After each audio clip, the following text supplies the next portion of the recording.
Assalamualaikum warahmatullahi wabarakatuh. Selamat datang di Bicara Pajak bersama saya Faris Sustian. Di video kali ini kita akan membahas tentang Undang-Undang Cipta Kerja yang mana ini sudah disahkan di tahun lalu ya, di November tahun 2020. Dan khusus untuk pembahasan kali ini adalah klaster kemudahan berusaha di bidang perpajakan, khususnya PPN, pajak pertambahan nilai. Jadi kira-kira apa saja yang berbeda setelah adanya Cipta Kerja ini, kemudian pasal-pasal apa saja di PPN itu nanti akan berubah dan seperti apa nantinya kemudahan-kemudahan yang bisa ditawarkan untuk pelaku khususnya PKP, pengusaha kena pajak PPN ini. Nah, silakan disimak pembahasannya berikut ini. Tapi sebelum itu, saya ingin disclaimer terlebih dahulu bahwa ini slide-nya dari DJP, tapi atas untuk penyampaian saya tidak mewakili DJP, saya tidak mewakili pihak siapapun, murni ini adalah opini saya pribadi, gitu. Jadi silakan disimak pembahasannya berikut ini. Baik, yang pertama Undang-Undang ini sudah disahkan di tanggal 20 November kemarin tahun lalu menjadi Undang-Undang Nomor 11 Tahun 2020 tentang Cipta Kerja. Nah, salah satu isinya Cipta Kerja ini tentunya tentang kemudahan berusaha di bidang perpajakan. Ini latar belakangnya tentu saja yang pertama, salah satunya memperkuat ekonomi Indonesia, tentu saja, kemudian mendorong investasi, tentu saja biar tenaga kerja tercipta seluas-luasnya ya. Kemudian diperlukan perubahan ketentuan undang-undang, khususnya yang pajak ya. Nah, pajak itu sendiri yang berubah itu paling tidak ada undang-undang PKP, undang-undang KUP, kemudian undang-undang PPH, dan yang terakhir undang-undang PPN. Kemudian yang terakhir adalah perlu menjaga dan meningkatkan penerimaan pajak gitu. Jadi ya dengan adanya Cipta Kerja ini, kemudian dengan adanya klaster kemudahan pajak, ya harapannya paling tidak turut menjaga dan meningkatkan penerimaan pajak gitu. Dengan adanya investasi otomatis kan ada lapangan kerja, kemudian adanya penerimaan-penerimaan baru dan seterusnya gitu. Nah, kemudian tadi ya sudah dijelaskan di awal bahwa adanya Cipta Kerja ini pasti akan merubah sedikit undang-undang yang sudah ada. Tadi ada PPH, PPN, dan KUP. Nah, khusus materi kali ini yang akan kita bahas adalah perubahan yang terjadi di PPN. Kalau kemarin di video saya sebelumnya, silakan bisa dilihat terkait dengan PPH. Di situ ada subjek pajak luar negeri, kemudian WNA yang dikenakan pajak terbatas pada keahlian tertentu kalau dia menjadi subjek pajak dalam negeri, kemudian dividen yang sekarang sudah menjadi bukan objek pajak kalau dia penerimanya itu badan, kemudian ada juga misalkan yang sekarang sudah tidak menjadi objek pajak, contohnya dana haji misalkan, kemudian ada SHU koperasi dan seterusnya atau penurunan tarif pasal 26 untuk bunga yang awalnya 20% menjadi 10%. Nah, sekarang kita bahas tentang PPN kalau sekarang. Nah, untuk PPN sendiri di sini paling tidak pasalnya yang berubah itu kalau di Cipta Kerja itu ada di pasal 12. Nah, mengubah beberapa pasal di Undang-Undang PPN, khususnya di pasal 1A ini terkait dengan barang kena pajak, gitu, barang kena pajak ataupun jasa kena pajaknya. Kemudian pasal 4A ini terkait dengan apa? Kalau pasal 4A itu terkait dengan bukan BKP ataupun JKP, jadi yang tidak terkena PPN, baik itu barang ataupun jasa. Kemudian 9 itu terkait tentang pengkreditan pajak masukan. Kemudian pasal 13 itu terkait tentang PKP, pembuatan faktur oleh PKP. Nah, paling tidak ada 4 pasal ini yang berubah di Undang-Undang PPN. Nah, seperti apa perubahannya nanti? Silakan disimak. Secara ringkas, aturan PPN yang berubah pertama adalah tentang konsinyasi sekarang itu bukan termasuk penyerahan BKP. Jadi kalau yang aturan lama, konsinyasi itu termasuk penyerahan BKP, kalau sekarang tidak lagi. Kemudian penyertaan modal dalam bentuk aset atau imbreng namanya, itu sekarang tidak terutang PPN. Artinya juga berubah. Kalau dulu mungkin kena terutang PPN, tapi kalau sekarang penyerahan modal dalam bentuk aset itu sekarang tidak terutang PPN. Kemudian kebalikannya, penyerahan batu bara sekarang itu termasuk penyerahan BKP.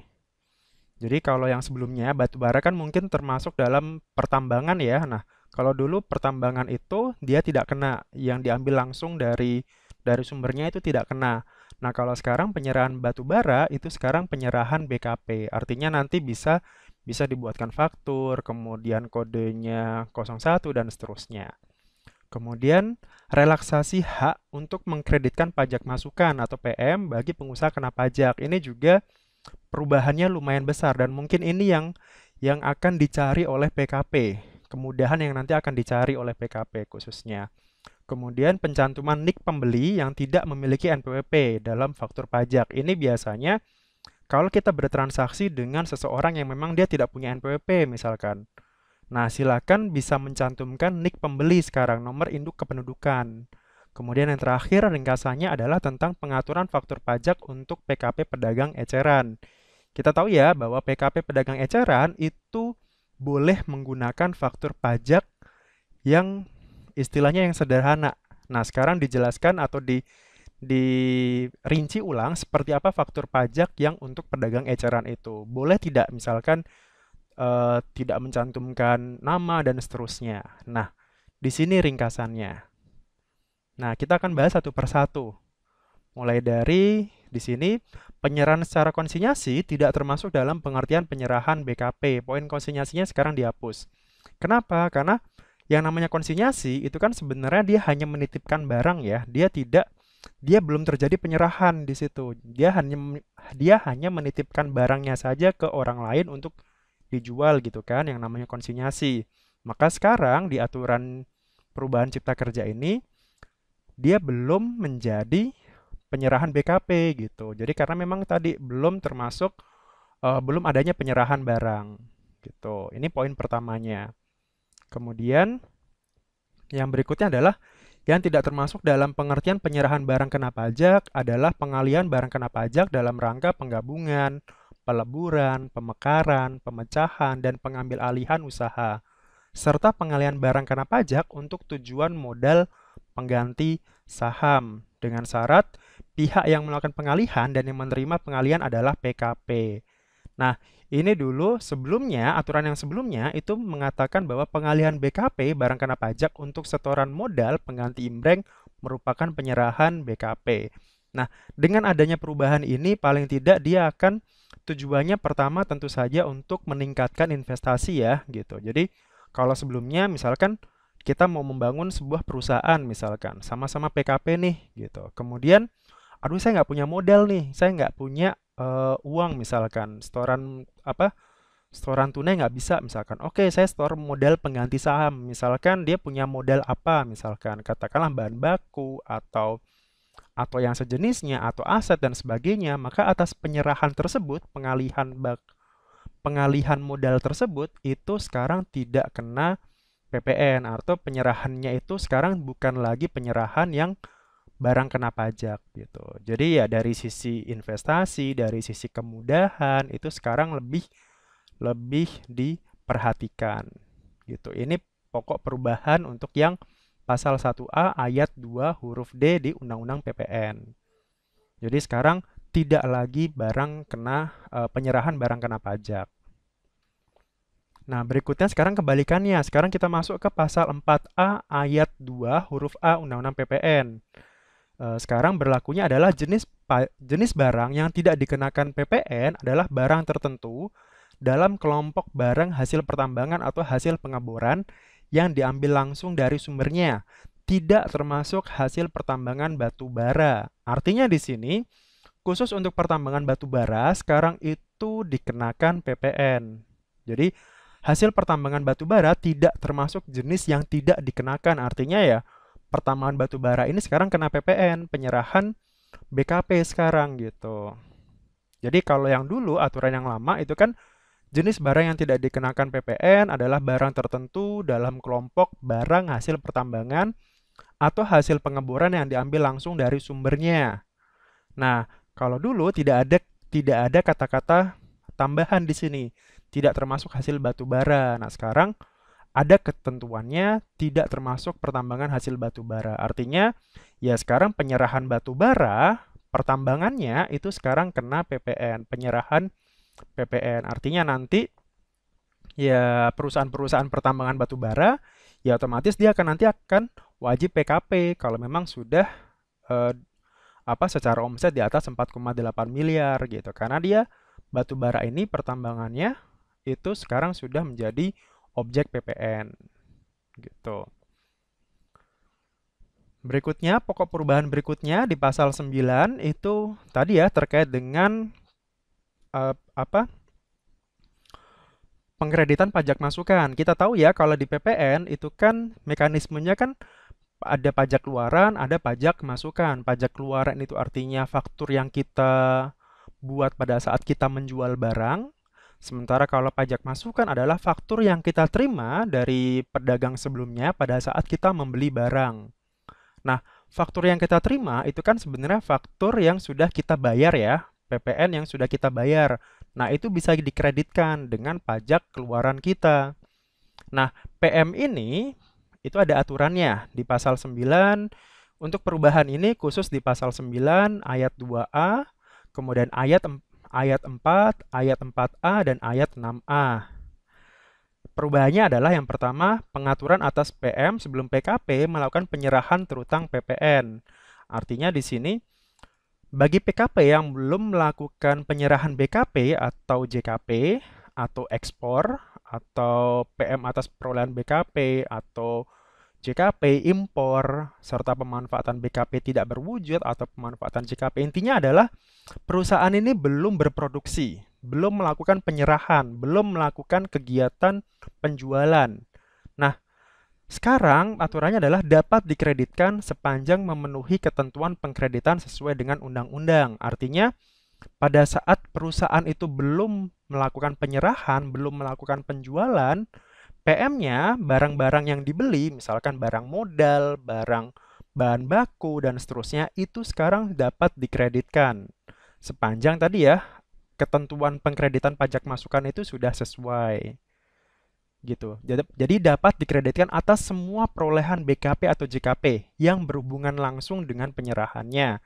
Jadi ya intinya dapat dikreditkan ya sepanjang memenuhi ketentuan pengkreditan pajak masukan. Misalkan ya terkait dengan usaha, kemudian dikreditkan di masa pajak yang sama atau nanti 3 masa pajak setelahnya dan seterusnya gitu. Intinya tetap dapat dikreditkan di sini. Kemudian yang kedua adalah apabila lebih bayar itu dapat dikompensasikan ke masa berikutnya. Kemudian kalau ternyata masih lebih bayar juga nanti di akhir tahun tersebut itu dapat direstitusikan. Artinya nanti dapat dikembalikan kelebihan bayar itu. Kelebihan bayar itu kan terjadi ketika pajak kurang bayarnya itu lebih kecil daripada pajak lebih bayarnya. Kenapa bisa terjadi ya? Karena tadi ya, kan dia belum ada penjualan barang. Maka otomatis ketika belum ada penjualan, sementara dia sudah membeli barang, otomatis kan PK-nya, pajak keluarannya 0, ya kan? Kemudian PM-nya dia ada. Nah, otomatis dia akan LB. LB terus-menerus, lebih bayar terus-menerus, nanti akan dikompensasi terus-menerus, sampai nanti di akhir tahun tersebut dapat direstitusi, dapat dikembalikan.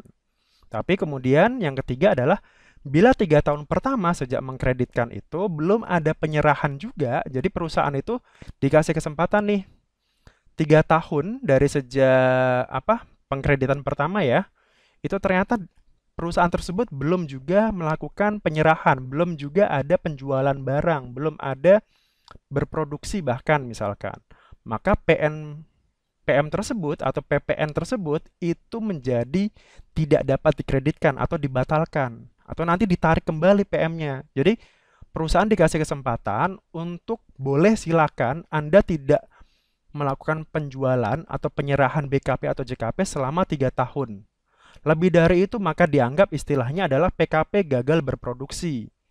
Seperti itu. Jadi PKP yang belum berproduksi atau gagal produksi nanti kalau ternyata lebih dari 3 tahun. Nah, aturan yang lama gimana? Aturan yang lama adalah bagi PKP yang belum berproduksi sehingga belum melakukan penyerahan yang terutang pajak, PM-nya itu hanya terbatas pada barang modal yang dapat dikreditkan. Jadi kalau aturan yang lama itu sebatas barang modal, misalkan mesin, kemudian peralatan-peralatan yang dibutuhkan untuk berproduksi dan sebagainya. Tapi di luar barang modal itu tidak dapat dikreditkan. Makanya untuk perubahan ini sekarang diperluas, bukan hanya barang modal saja yang boleh dikreditkan, tapi semua PM itu boleh dikreditkan. Asalkan tadi ya sesuai dengan ketentuan pengkreditan pajak masukan. Gitu. Jadi sekarang diperluas nih, lumayan besar dibanding dengan aturan yang lama. Gitu. Itu perubahan besarnya terkait dengan pengkreditan pajak masukan. Berikutnya adalah perubahan di pasal 9 ayat 9A. Ini terkait dengan pengkreditan pajak masukan apabila PKP tersebut belum dikukuhkan. Jadi, kalau di aturan yang lama itu kan kalau dia PKP itu sudah dikukuhkan, biasanya ini dikukuhkan secara jabatan ya, maka pajak masukan yang yang sudah didapatkan sebelum dia menjadi PKP itu tidak dapat dikreditkan. Contohnya gini, misalkan saya sudah PKP itu bulan Juli, misalkan bulan Juli tahun 2020. Nah, saya tidak bisa mengkreditkan pajak masukan saya, faktur-faktur yang saya terima itu di bulan misalkan bulan sebelum bulan Juli, misalkan bulan Juni, kemudian Maret, April, Januari, dan seterusnya. Itu tidak bisa saya kreditkan kalau di aturan yang lama. Nah, kalau sekarang aturan yang baru adalah itu boleh dikreditkan, PM itu, pajak masukan, faktur-faktur yang saya terima tadi, itu boleh dikreditkan, tapi dengan metode pengkreditannya adalah 80% dari pajak keluaran yang seharusnya dipungut. Jadi tidak semuanya. Jadi paling tidak Anda harus bayar 20% dari PPN yang Anda pungut di situ. Gitu. Jadi lumayan besar nih perubahannya. Kalau dulu, kalau secara jabatan misalkan atau pengukuhan PKP, ya sudah, nggak bisa ditarik mundur gitu. Kalau sekarang boleh ditarik mundur, baik itu PK-nya maupun PM-nya. Kalau dulu mungkin kalau secara jabatan PK-nya bisa ditarik mundur, PM-nya nggak bisa. Tapi kalau sekarang dikasih kesempatan nih, oke, PK Anda ditarik mundur, kita pungut PPN-nya, walaupun Anda baru PKP-nya di bulan Juli. Kita bisa pungut PPN dari sejak Anda seharusnya PKP. Misalkan seharusnya PKP itu bulan Mei misalkan. Nah, DJP bisa memungut PPN dari sejak Mei karena seharusnya dia sudah PPN di bulan Mei. Aturan yang lama, PM atas di bulan Mei itu tidak dapat dikreditkan. Tapi dengan aturan yang sekarang, PM di bulan Mei itu boleh dikreditkan, tapi maksimalnya adalah 80% dari PK-nya tadi, dari penjualannya tadi. Gitu. Jadi lumayan besar nih, lumayan mengurangi cost di situ.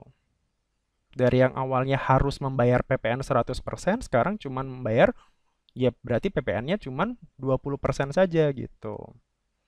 Ini terkait dengan pengkreditan PPN, pajak masukan, sebelum pengusaha tersebut dikukuhkan sebagai PKP, pengusaha kena pajak.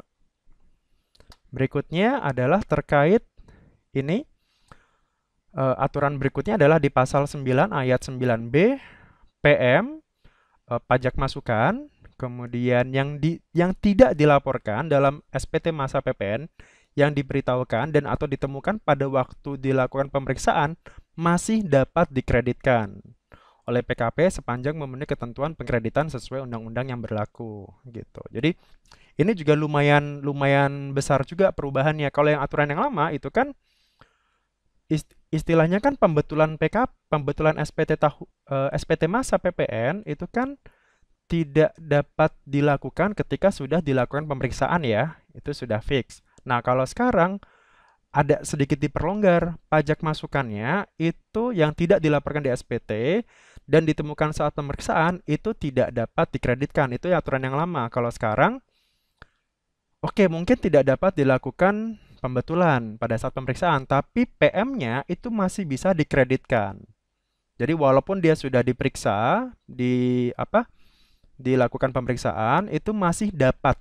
Istilahnya di sini dapat ya, bukan berarti harus dapat dikreditkan. Jadi kalau PKP tidak mau mengkreditkan ya sah-sah saja, silakan aja. Tapi di sini pun juga nanti akan ada ketentuan teknisnya sampai sejauh mana nanti apa pemeriksaannya. Kan pemeriksaan itu kan ada rangkaiannya ya, misalkan harus apa ada SPHP dan seterusnya. Nah, sejauh mana nanti akan ada mungkin ada aturan pelaksanaannya di situ. Cuman ya lumayan besar nih perubahannya. Kalau dulu pada saat sudah diperiksa ya sudah selesai. Anda nggak bisa pembetulan, Anda nggak bisa pengkreditkan pajak masukan dan seterusnya. Kalau sekarang ya bisa gitu, asalkan sesuai aturannya, sesuai bukti faktur yang dimiliki. Jadi kalau nggak ada buktinya ya sudah nggak bisa dikreditkan gitu. Jadi makanya kalau Anda seorang PKP, simpan baik-baik bukti faktur pajak itu. Walaupun sekarang sudah ada pre-populated data ya, tapi paling tidak tetap Anda harus simpan bukti-bukti faktur pajak yang Anda dapatkan. Berikutnya adalah di sini, ini sama masih dalam hal pemeriksaan juga gitu. Jadi PM atas perolehan BKP ya, pajak masukan yang ditagih dengan penerbitan surat ketetapan pajak, di sini kan berarti sudah pemeriksaan nih. Kan pemeriksaan itu pasti terbitnya surat ketetapan pajak ya. Nah, itu dapat dikreditkan oleh PKP sebesar jumlah pokok PPN-nya. Jadi tadi ya masih bisa dikreditkan, tapi sebatas jumlah pokok PPN-nya saja. Jadi kalau yang sanksi-sanksinya itu tidak dapat dikreditkan. Jadi yang PM masih dapat dikreditkan yang tercantum dalam surat ketetapan pajak dengan ketentuan ketetapan pajak dimaksud telah dilakukan pelunasan dan tidak dilakukan upaya hukum serta memenuhi ketentuan pengkreditan. Jadi ya sudah itu bisa apa istilahnya tadi dapat dikreditkan sejumlah pokok PPN-nya, tapi dengan catatan tadi ya itu sudah dilunasi terlebih dahulu. Kemudian atas upaya hukumnya, upaya hukum setelah pemeriksaan kan ada ini ya, ada keberatan, ada banding, ada peninjauan kembali dan seterusnya. Nah, PKP tidak bisa melakukan itu kalau mau mengkreditkan pajak masukannya. Gitu. Kalau dulu aturan yang lama, pajak masukan yang ditagih dengan ketetapan pajak tidak dapat dikreditkan, selesai, nggak bisa diapa-apain. Kalau sekarang masih dapat dikreditkan. Gitu. Tapi ini pun juga ya ada mungkin nanti akan ada aturan teknisnya ya, aturan pelaksanaannya. Jadi ya ditunggu aja seperti apa aturan teknisnya terkait dengan apa PPN pajak masukan ini. Ini ada di pasal 9 ayat 9C Undang-Undang PPN ya yang berubah pokok perubahannya. Nah, kemudian sekarang ada di pembuatan faktur sekarang di pasal 13. Khususnya di sini adalah pasal 13 ayat 5 huruf B. Dalam pembuatan faktur pajak harus dicantumkan keterangan tentang penyerahan BKP dan atau penyerahan JKP paling sedikit memuat identitas pembeli atau penerima JKP.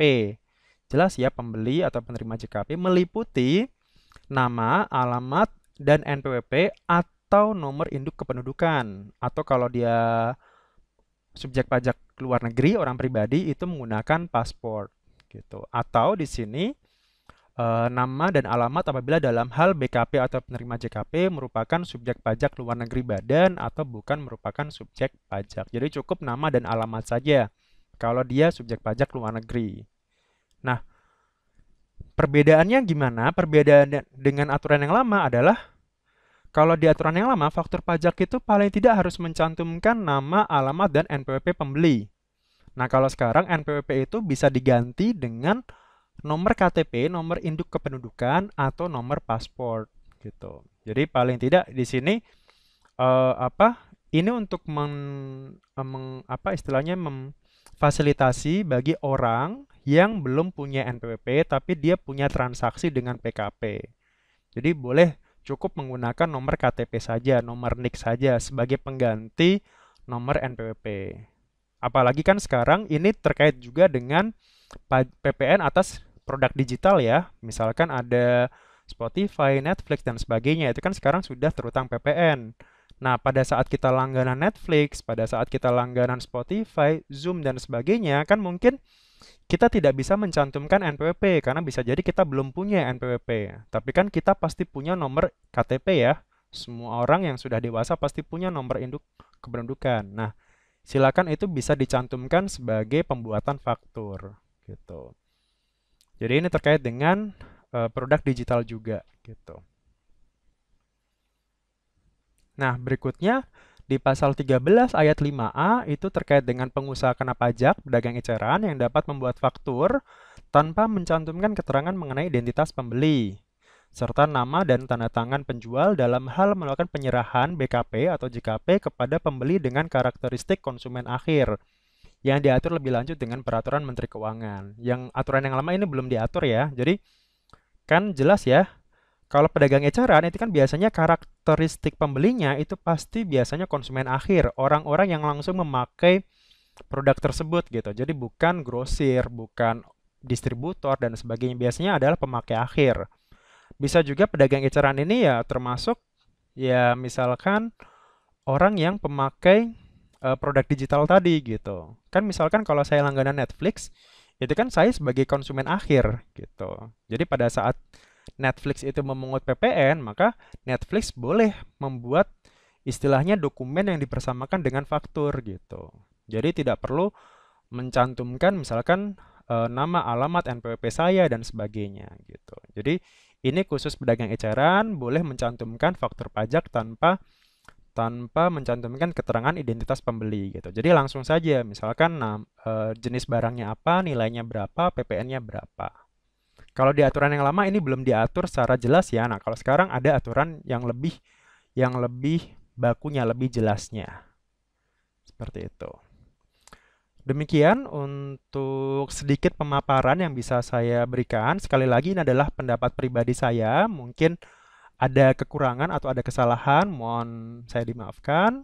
Kemudian apabila ada pertanyaan yang lebih lanjut, silakan nanti eh, para pemirsa di sini khususnya, silakan Anda bisa tanyakan ke penyuluh perpajakan Anda atau silakan tanya ke helpdesk kantor pajak masing-masing atau silakan hubungi di sini ada kering pajak 1500-200 atau silakan Anda follow medsosnya Dijen Pajak RI atau silakan klik situsnya pajak di www.pajak.go.id.